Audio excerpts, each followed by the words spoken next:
Hello friends, welcome to my channel.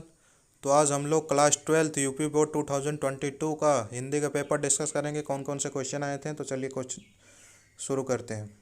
आप देख सकते हैं कितने घंटे का पेपर होता है। 3 घंटे 15 मिनट का आपका पेपर होता है। 100 नंबर का, पूरे 100 नंबर का पेपर होता है। शुरू के 15 मिनट आपको पढ़ने, केवल पेपर रीड करने के लिए होता है। तो यहाँ पे हम लोग क्वेश्चन खंड खा शुरू करते हैं। खंड खा का क्वेश्चन नंबर फर्स्ट में आपको क्या दिया गया है, एमसीक्यूज़ दिए गए हैं कुछ। इसको एमसीक्यूज़ आपको करने होंगे। तो देख सकते हैं पहला एमसीक्यूज़ क्या दिया गया है, सरस्वती पत्रिका का प्रकाशन किस युग में हुआ था। तो इसमें 4 ऑप्शन आपको दिए गए हैं। जिस युग में आपको हुआ था, इसको आपको करेक्ट आंसर उसमें लगाना पड़ेगा। क्वेश्चन बी ख में देख सकते हैं क्या दिया गया है, संस्कृति के 4 अध्याय पुस्तक के लेखक। संस्कृति के 4 अध्याय पुस्तक के लेखक कौन है। इसमें आपको जो आंसर सही होगा उसको आपको करेक्ट लगाना पड़ेगा। ग में क्या पूछा है, रामचंद्र शुक्ल द्वारा लिखा गया निबंध कौन सा है। इसमें जो चारों ऑप्शन में से जो सही है उसको आपको करेक्ट लगाना पड़ेगा। घ में क्या पूछा है, अजात शत्रु किस विधा की रचना है। तो जो इसमें आपको सही हो गया उसको आपको लगाना पड़ेगा। करेक्ट आंसर जो भी होगा उस पर टिक करना पड़ेगा। डी क्या है, अगेय की रचना कौन से है। इसमें चारों में से जो भी अगेय की रचना है उसको आपको टिक करना पड़ेगा। तो इसको आप कर लेंगे। ये एमसीक्यूज दिया गया था। और क्वेश्चन नंबर सेकंड पे आते हैं हम लोग। क्वेश्चन नंबर सेकंड क्या है, कबीरदास प्रमुख कवि हैं। इसमें क्वेश्चन नंबर सेकंड में भी आपको टिक ही करना है। एमसीक्यूज ही टाइप का है इसमें भी आपको। तो जो आपको कबीरदास प्रमुख कवि हैं, इसमें जो भी है, निर्गुण काव्य धारा के, संगुण काव्य धारा के, प्रगतिवादी काव्य धारा के, प्रयोगवादी काव्य धारा, जो भी आपके सही होंगे ऑप्शन इसमें से, उसको आपको टिक करना पड़ेगा। ख क्या पूछा है, बिहारी लाल के प्रमुख रूप में किस छंद की रचना की है। जो बिहारी लाल ने प्रमुख रूप से किस छंद की रचना की है। तो जो इसमें से चारों में से सही है उस पर आपको टिक करना पड़ेगा। ग क्या पूछा है, ग पूछ रहा है नौका विहार कविता का संबंध किस नदी से है। तो जो भी आप नौका विहार का है उसमें से आपको टिक करेक्ट करना पड़ेगा। घ क्या पूछा है, प्रयोगवादी काव्य धारा में कवि हैं। प्रयोगवादी काव्य धारा के कवि, इसमें से जो भी प्रयोगवादी काव्य धारा के कवि हैं उस पर आपको टिक लगाना पड़ेगा। घ ये पूछ रहा है। और अण क्या पूछ रहा है, अण पूछ रहा है आंसू काव्य धारा के प्रधान रस हैं। आंसू काव्य धारा के प्रधान रस कौन है, इसमें आपको ऊपर टिक लगाना पड़ेगा। यहाँ पे क्वेश्चन नंबर सेकंड खत्म होता है। आप देख सकते हैं 2 क्वेश्चन फर्स्ट में, क्वेश्चन सेकंड में 5-5 आपको एमसीक्यूज दिए गए थे। टोटल 10 एमसीक्यूज थे। वहाँ पे आपको 2 क्वेश्चन आपका ख़त्म होता है। क्वेश्चन नंबर 3 पे आते हैं। क्वेश्चन नंबर 3 पे आपको क्या दिया गया है, दिए गए गद्यांश पर आधारित निम्नलिखित प्रश्नों के उत्तर दिए गए हैं, उत्तर दीजिए। यहाँ आप देख सकते हैं टोटल 10 नंबर का है। ये एक गद्यांश दिया गया है, इसके आधारित पे आपको प्रश्नों के उत्तर देने होंगे। तो ये आपको पढ़ लेंगे कि गद्यांश क्या दिया गया है। आप स्क्रीन पॉज करके आप देख सकते हैं क्या गद्यांश दिया गया है। और इसमें आप क्वेश्चन देख सकते हैं। पहला क्वेश्चन क्या है, पाठ और के शीर्षक और लेखक का नाम लिखिए। पाठ का शीर्षक और लेखक का नाम पूछा है। सेकंड में पूछा है राष्ट्र के तीसरा अंक क्या है। थर्ड में पूछा है राष्ट्र का विकास किसके द्वारा संभव है। फोर्थ, जन का मस्तिष्क क्या है। फिफ्थ, रेखांकित अंश की व्याख्या कीजिए। तो यहाँ पे तीसरा क्वेश्चन के 5 क्वेश्चन दिए गए हैं। इसमें में से आपको गद्यांश में से उसमें आपको लिखने पड़ेंगे। और ये टोटल 10 नंबर के हैं। तो यहाँ तीसरा क्वेश्चन आपका ख़त्म होता है। अगर आपको इसको नहीं करना है तो आप नीचे भी देख सकते हैं, यहाँ पे अथवा लगा है। ये गद्यांश आपको तीसरे क्वेश्चन का ये गद्यांश आपको नहीं आता है तो अथवा लगा है। नीचे वाला भी कर सकते हैं, ऊपर वाला आप छोड़ सकते हैं। तो नीचे वाला भी आप देख सकते हैं, इसमें कुछ गद्यांश दिए गए हैं। इसके आधारित पे आपके क्वेश्चन पूछे गए हैं। तो क्वेश्चन आप फर्स्ट देख सकते हैं, पाठ का शीर्षक और लेखक नाम। एज यूजुअल ज़्यादातर यही क्वेश्चन पूछता है कि पाठ और शीर्षक और लेखक का नाम क्या होता है। तो आपको ये लिख देना है। सेकंड में आपको मनुष्य की जीवनी शक्ति क्या कैसी है, ये लिखना है। थर्ड में मनुष्य ने नई शक्ति किससे पाई है। थर्ड ये है मनुष्य। फोर्थ क्या है, समाज का वर्तमान रूप किसका प्रतिफल है। फिफ्थ क्या है, रेखांकित अंश की व्याख्या कीजिए। जो यहाँ पे आप देख सकते हैं रेखांकित अंक है कुछ, इसकी व्याख्या करने के लिए बोल रहा है। तो इसी में से आपको गद्यांश में से आपको आंसर लिखना पड़ेगा। ये भी आपके 10 नंबर के हैं। ये अथवा वाला क्वेश्चन है, अगर ऊपर वाला आपको नहीं आता है तो ये वाला आप कर सकते हैं। यहाँ पे क्वेश्चन थर्ड खत्म होता है। अब क्वेश्चन फोर्थ पे आते हैं हम लोग। क्वेश्चन फोर्थ पे आप पे कुछ पद्यांश दिए गए हैं। पहला गद्यांश होता है, उसका सेकंड पद्यांश होता है। तो देख सकते हैं क्वेश्चन फोर्थ का पद्यांश दिए गए हैं, उसके आधारित पे हमको क्वेश्चन दिया उत्तर लिखना है। तो ये आपका पद्यांश यहाँ पे देख सकते हैं, आप पढ़ सकते हैं स्क्रीनशॉट करके, और इसके आधारित पे क्वेश्चन पूछा है। तो पहला क्वेश्चन क्या है, कविता का शीर्षक और कवि का नाम लिखिए। कविता का ये पद्यांश का कविता का शीर्षक और कवि का नाम लिखना है। पहला क्वेश्चन ये है। सेकंड क्वेश्चन आपको पूछ रहा है, कवित्री कवित्री ने स्वयं को क्या बताया है। सेकंड क्वेश्चन ये है। थर्ड क्वेश्चन ये है, किससे आहत होकर विश्व हंसा। फोर्थ क्वेश्चन ये है, पलकों में क्या मछली मछली। फिफ्थ क्वेश्चन ये है, रेखांकित अंश की व्याख्या कीजिए। तो यहाँ पे आप देख सकते हैं ऊपर अगर पद्यांश आप देखेंगे तो पहला ही लाइन में आपको रेखांकित दिखा है, तो इसकी आपको व्याख्या करना है। जैसे मैं नीर भरी दुख की बदली, ये आपको देख सकते हैं रेखांकित किया गया है, इसको आपको व्याख्या करना पड़ेगा। तो यहाँ पे ये ख़त्म होता है। अगर क्वेश्चन फोर्थ का ये आपको नहीं करना, जैसे एज यूजुअल गद्यांश में था उसमें भी एक ऑप्शन देता है कि सेकंड कर सकते हैं, इसमें भी आप सेकंड कर सकते हैं। जैसे यहाँ पे देख सकते हैं अथवा लग के सेकंड ऑप्शन है, तो वो जो आपको ऊपर वाला नहीं आता है तो आप नीचे वाला कर सकते हैं। ये भी आपके 10 नंबर के हैं। तो नीचे वाला भी आप देख सकते हैं, पद्यांश दिए गए हैं ये कुछ, और इससे आपको क्वेश्चन पूछे गए हैं। तो पहला क्वेश्चन क्या है, पाठ का शीर्षक और कवि का नाम पूछा है। सेकंड क्वेश्चन है, कवि मनुष्य के सावधान क्यों कर रहा है। थर्ड पूछा है, विज्ञान को तलवार क्यों कहा गया है। फोर्थ आपको पूछा है, मनुष्य किस चीज़ की पहचान नहीं है। फिफ्थ पूछा है, रेखांकित अंश की व्याख्या कीजिए। इसमें भी आप देख सकते हैं लास्ट में रेखांकित अंश दिए गए हैं, इसकी आपको व्याख्या करनी पड़ेगी। तो आप दोनों में से कोई एक कर सकते हैं, या अथवा के ऊपर वाला कर सकते हैं या अथवा के नीचे वाला कर सकते हैं। यहाँ पे क्वेश्चन नंबर फोर्थ खत्म होता है। अब क्वेश्चन नंबर फिफ्थ पे आते हैं हम लोग। क्वेश्चन नंबर फिफ्थ आप देख सकते हैं क्या दिया गया है, निम्नलिखित में से किसी एक का लेखक और साहित्यिक परिचय देते हुए उनकी प्रमुख कृतियाँ के नाम लिखिए। ये आपको 3 दिए गए हैं कवि के नाम, इसमें से किसी एक का लेखक और साहित्यिक परिचय देना है, और इनकी कौन कौन सी बुक लिखी थी उनके कृतियाँ के नाम भी लिखनी है। किसी एक का आपको लिखना है, और ये टोटल 5 नंबर का है। तो तीनों में से किसी एक को आपको करना है। जीवन परिचय आपको या और साहित्यिक परिचय दोनों लिखना है।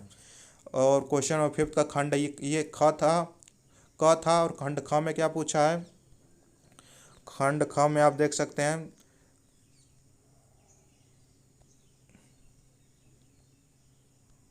खंड ख, निम्नलिखित में से किसी एक कवि की साहित्यिक परिचय देते हुए उनकी प्रमुख रचना का उल्लेख कीजिए। पहले में आपका कवि और साहित्यिक दोनों पूछा था, और इसमें सेकंड में आपको क्या कवि परिचय और साहित्यिक परिचय दोनों पूछा था, जीवन परिचय और साहित्यिक परिचय। इसमें सेकंड में आप देख सकते हैं किसी एक कवि का साहित्यिक परिचय देते हुए केवल सेकंड में आपको साहित्यिक परिचय पूछा है। ये 3 दिए गए हैं, अयोध्या उपाध्याय हरिओद बी दिया है जयशंकर प्रसाद, थर्ड दिया है मैथिली शरण गुप्त। ये 5 नंबर के हैं। जो आपको एक सही लगे उनका साहित्यिक परिचय और वो कौन कौन सी कृतियाँ लिखे हैं वो आपको लिखना पड़ेगा। ये क्वेश्चन नंबर फिफ्थ का पार्ट ख है, इसमें फिर आपको एक लिखना पड़ेगा।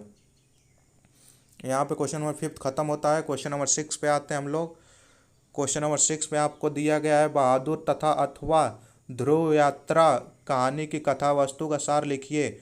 इसमें आपको बहादुर अथवा ध्रुव यात्रा, बहादुर या ध्रुव यात्रा किसी एक का आपको कथा वस्तु कथा जो उसमें जो स्टोरी थी उसको आपको लिखना है, और कम से कम 80 वर्ड में आपको लिखना है, और ये 5 नंबर का क्वेश्चन है। तो यहाँ पे क्वेश्चन नंबर 6 खत्म होता है।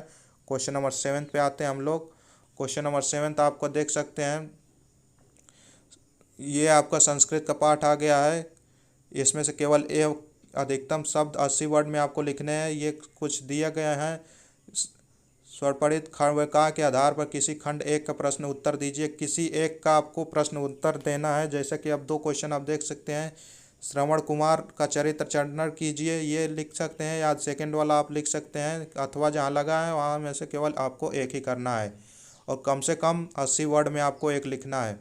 ये क्वेश्चन फर्स्ट था। क्वेश्चन फिफ्थ हो गया, फोर्थ हो गया।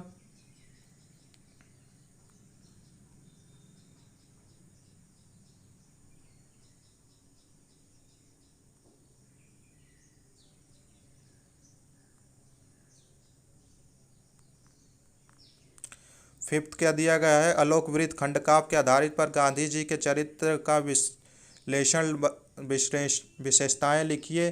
फिफ्थ ये है कि इसमें आपको विशेषताएं लिखना है गांधी जी का चरित्र का। ये कर सकते हैं, या नीचे वाला आप कर सकते हैं आलोकवृत्त वाला, ये आप कर सकते हैं। ये नहीं आता तो आप फिर नीचे सिक्स क्या दिया गया है, त्यागपथी की कथा वस्तु अपने शब्दों में लिखिए। ये नहीं आता तो हम नीचे वाला कर सकते हैं। यहाँ पे खंड क खत्म होता है, खंड ख हम लोग खंड ख आ गया है। खंड ख जो होता है अब संस्कृत शुरू होता है, अभी तक तो संस्कृत नहीं था। अब खंड ख में आपको देख सकते हैं दिए गए संस्कृत गद्यांशों के किसी एक का संदर्भ लिखिए। ये फिर से गद्यांश संस्कृत में दिए गए हैं। ये 7 नंबर का क्वेश्चन है।